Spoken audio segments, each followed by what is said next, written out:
আচ্ছা, আধুনিক ওয়েব ডেভেলপমেন্টের জগতে এমন কিছু বিরক্তি আছে যা প্রায় সব ডেভেলপারেরই চেনা, তাই না? মানে ঘন্টার পর ঘন্টা অপেক্ষা করা, জটিল সব কনফিগারেশন আর ধীর গতি টুলস। কিন্তু ভাবুন তো, যদি এমন একটা সমাধান আসতো যা এই পুরো ছবিটাকে বদলে দিতে পারে। আজকের আলোচনাটা ঠিক তাকে নিয়েই। চলুন বানের জগতে ঢোকা যাক। শুধু ভাবুন একবার, একজন নতুন ডেভেলপার একটা ছোট্ট বাগ ফিক্স করার জন্য npm ইনস্টল কমান্ডটা চালিয়ে বসে আছে প্রায় 97 সেকেন্ড। তার কাছে তো সময়টা যেন আর কাটছেই না, মনে হচ্ছে চোখের সামনে থেকে জীবনের আলোটাই নিভে যাচ্ছে। মানুষের ক্রিয়েটিভিটির দুটো মূল্যবান মিনিট স্রেফ একটা প্যাকেজ ম্যানেজারের জন্য হাওয়া। এটাই কিন্তু আজকের ডেভেলপমেন্টের এক রূঢ় বাস্তবতা। এটা কি কখনো মাথায় এসেছে যে একটা মাত্র স্ট্যাটিক পেজ দেখানোর জন্য একটা ডেভেলপমেন্ট সার্ভার কিনা 1.2 গিগাবাইট র্যাম ব্যবহার করছে? এটা তো আসলে কোনো মানেই হয় না। এই যে অযৌক্তিক ব্যাপারটা, আজকের আলোচনার কেন্দ্রবিন্দু কিন্তু এটাই। আর বান ঠিক এই ধরনের প্রশ্নগুলোরই একটা চমৎকার উত্তর নিয়ে এসেছে। তো চলুন বানকে আমরা 4টা বৃত্ত বা লেয়ারে ভাগ করে বোঝার চেষ্টা করি। প্রথম বৃত্তটা হলো সবচেয়ে সরাসরি যে প্রভাবটা দেখা যায় সেটা, মানে একজন ডেভেলপারের প্রতিদিনের কাজের ফ্লোতে কি পরিবর্তন আসে। সোজা কথায়, কোড লেখা থেকে শুরু করে সেটা রান করা পর্যন্ত পুরো অভিজ্ঞতাটাই কিভাবে বদলে যায়। এই পার্থক্যটা দেখলেই ব্যাপারটা পরিষ্কার হয়ে যাবে। বাম দিকে দেখুন, পুরনো পদ্ধতিতে কি হতো, একটা প্রজেক্ট চালানোর জন্য 3টা আলাদা টুল লাগত আর সময় যেত প্রায় 30 সেকেন্ড। আর এবার ডান দিকে তাকান, বান ব্যবহার করে একটা মাত্র কমান্ড আর কাজ শেষ মাত্র 0.3 সেকেন্ডে। ভাবা যায়, এখানে শুধু যে স্পিড বেড়েছে তাই না, কাজের জটিলতাও কিন্তু কমে গেছে অনেকখানি। 100 গুণ। হ্যাঁ, ঠিকই শুনছেন। সংখ্যাটা অবিশ্বাস্য লাগতে পারে, কিন্তু এটাই সত্যি। তবে একটা জিনিস পরিষ্কার করা দরকার, এই 100 গুণ স্পিড কিন্তু লেখা কোডের না, এটা হলো ডেভেলপমেন্ট টুলিংয়ের স্পিড। মানে প্রতিদিনের যে ছোট ছোট কমান্ডগুলো আমরা চালাই, সেই অভিজ্ঞতাটাই আমূল বদলে যায়। আর এর ফলে প্রোডাক্টিভিটি যে কতখানি বাড়ে তা তো বোঝাই যাচ্ছে। আর এই সুবিধার সরাসরি প্রভাবটা গিয়ে পড়ে প্যাকেজ.json ফাইলের উপর। আগে যেখানে ডেভ, টেস্ট বা বিল্ড স্ক্রিপ্টের জন্য নোডমন, জেস্ট, ওয়েবপ্যাক এর মতো আলাদা আলাদা টুলের উপর নির্ভর করতে হতো, এখন সেখানে শুধু বান লিখলেই চলে। ওয়াচিং, টেস্টিং, বান্ডলিং সব কিছুই এখন বিল্ট ইন। ভাবুন তো কতটা সহজ হয়ে গেল ব্যাপারটা। বেশ, আমরা তো দেখলাম বান কি করতে পারে, কিন্তু প্রশ্ন হলো কিভাবে করে, এর পেছনের ম্যাজিকটা কি? চলুন এবার দ্বিতীয় বৃত্তে ঢুকে সেই রহস্যটাই জানার চেষ্টা করি। কিভাবে বান এতখানি গতি আর দক্ষতা পায়? এই ছবিটাই আসলে বানের গতির মূল রহস্যটা বলে দিচ্ছে। দেখুন, নোড.js চলে গুগলের V8 ইঞ্জিনে, আর অপারেটিং সিস্টেম বা ওএস এর সাথে যোগাযোগ করতে তাকে বেশ কয়েকটা লেয়ার পার হতে হয়। অন্যদিকে বান কি করে? ও ব্যবহার করে অ্যাপলের জাভাস্ক্রিপ্ট কর ইঞ্জিন, যেটা তুলনামূলকভাবে বেশ হালকা, আর সবচেয়ে বড় কথা, এটা জিগ প্রোগ্রামিং ল্যাঙ্গুয়েজে লেখা একটা রানটাইম ব্যবহার করে, যেটা দিয়ে সরাসরি ওএস এর সাথে কথা বলতে পারে। এই যে একটা ছোট আর সরাসরি পথ, এটাই ওর অবিশ্বাস্য গতির আসল কারণ। আর এই যে আর্কিটেকচারের কথা বললাম, এর সরাসরি ফলটা দেখা যায় মেমোরি ব্যবহারের ক্ষেত্রে।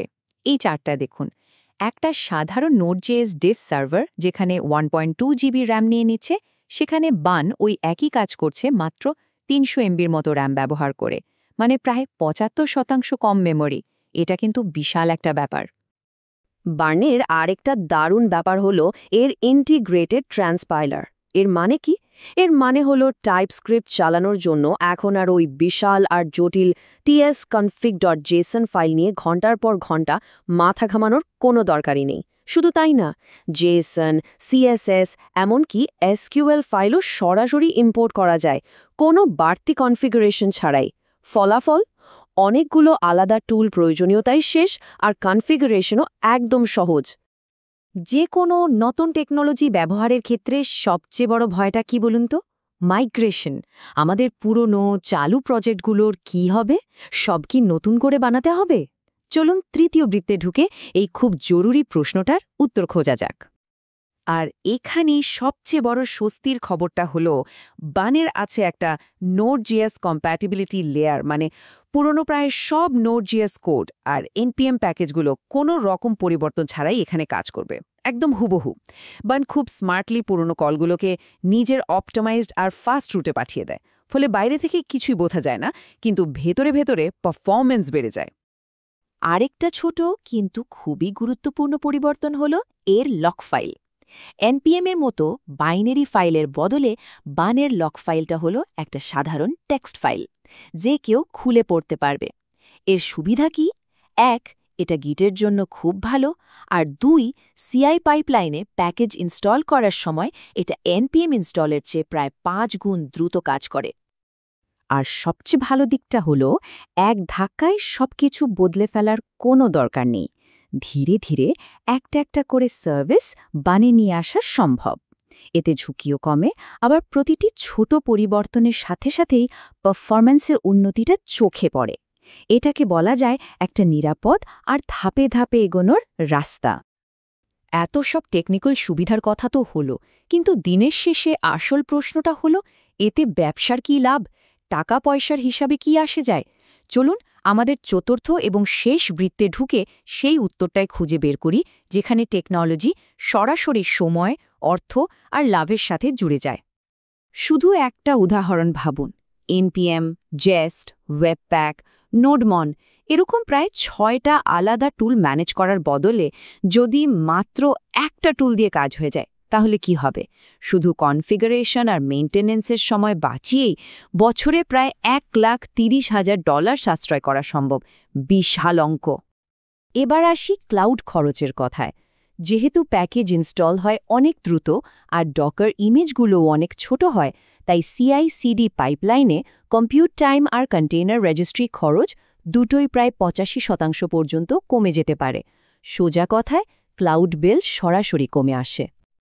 আচ্ছা, পারফরম্যান্স কিভাবে সরাসরি লাভে পরিণত হয়? ধরুন একটা ই-কমার্স সাইট, সেখানে চেকআউট প্রসেসটা যদি মাত্র 100 মিলিসেকেন্ডও দ্রুত করা যায়, তাহলে কনভার্জন রেট প্রায় 1% বেড়ে যেতে পারে। আর এই 1%-এর মানে হতে পারে বছরে অতিরিক্ত $1,00,000 ব্যবসা। এই তুলনাটা দেখুন, কি অসাধারণ পার্থক্য! একটা সাধারণ Node.js অ্যাপের ডকার ইমেজ যেখানে 1.2 গিগাবাইট, সেখানে বান দিয়ে বানানো ইমেজটা মাত্র 80 মেগাবাইট, মানে 15 গুণ ছোট। এর মানে হলো ডিপ্লয়মেন্ট হবে অনেক দ্রুত আর স্টোরেজ খরচও বাঁচবে অনেক। তো এই যে আমরা 4টা আলাদা বৃত্তের কথা বললাম, এগুলোকে যদি এখন একসাথে জুড়ে দেয়া হয়, তাহলে একটা সম্পূর্ণ মডেল তৈরি হয়। এই মডেলটাকে বলা যেতে পারে দ্য বান ফ্লাইহুইল। এই মডেলে খুব সুন্দরভাবে দেখানো হয়েছে যে কিভাবে প্রত্যেকটা লেয়ার একে অন্যকে আরও শক্তিশালী করে তুলছে। শুরু হচ্ছে ডেভেলপারের দারুণ অভিজ্ঞতা দিয়ে, যেটা আসছে অসাধারণ আর্কিটেকচার থেকে। এই আর্কিটেকচারটাই আবার ঝুঁকি ছাড়া মাইগ্রেশন সম্ভব করছে, আর এই সব কিছু মিলে শেষ পর্যন্ত তৈরি হচ্ছে সরাসরি ব্যবসায়িক লাভ। এটা ঠিক একটা চাকার মতো, যেটা একবার ঘুরতে শুরু করলে নিজের গতিতেই আরও দ্রুত ঘুরতে থাকে। তাহলে পুরো আলোচনা থেকে মূল যে বিষয়গুলো উঠে এলো, সেগুলো কি? ১. বান শুধু একটা রানটাইম না, এটা একটা জাভাস্ক্রিপ্ট অ্যাক্সিলারেটর। এটা কোডকে নয়, কাজের পুরো প্রক্রিয়াটাকে দ্রুত করে। ২. মাইগ্রেশন নিয়ে ভয় পাওয়ার কিছুই নেই, ধাপে ধাপে এগোনো সম্ভব। ৩. ডেভেলপারের ছোট ছোট সুবিধার যোগফলই কিন্তু বড় ব্যবসায়িক লাভ। আর শেষে ওই যে টেক্সট ভিত্তিক লক ফাইল, ছোট্ট একটা জিনিস, কিন্তু এর প্রভাবটা বৈপ্লবিক। সবশেষে একটা কথাই ভাবার জন্য রেখে যাই, ডেভেলপমেন্টের এই যে এতদিনের কষ্ট, এত অপেক্ষা, বর্ণ আমাদের চোখে আঙ্গুল দিয়ে দেখিয়ে দিল যে এটার হয়তো কোনো দরকারই ছিল না। এর চেয়ে অনেক ভালো একটা পথ আসলেই সম্ভব। এখন আসল প্রশ্নটা হলো, এই যে বেঁচে যাওয়ার সময়, এই যে ফিরে পাওয়া ক্রিয়েটিভ এনার্জি, এটা দিয়ে নতুন কি তৈরি করা হবে?